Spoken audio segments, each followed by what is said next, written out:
So in this video, we'll be going over certain Google terms that you can use to narrow down your Google search. So the first one we're gonna go over is at.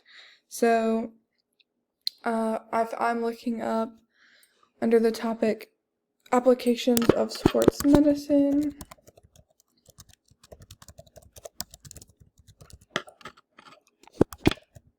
and let's see.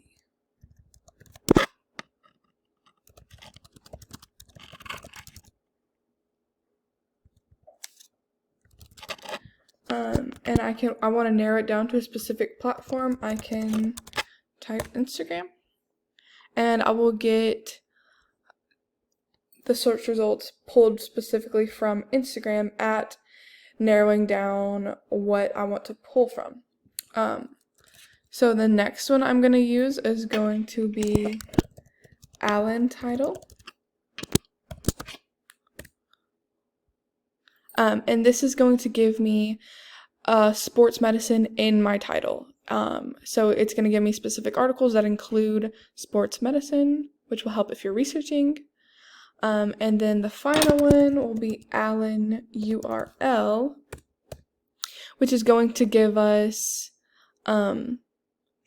sports medicine in our body text of our articles here. So that is all.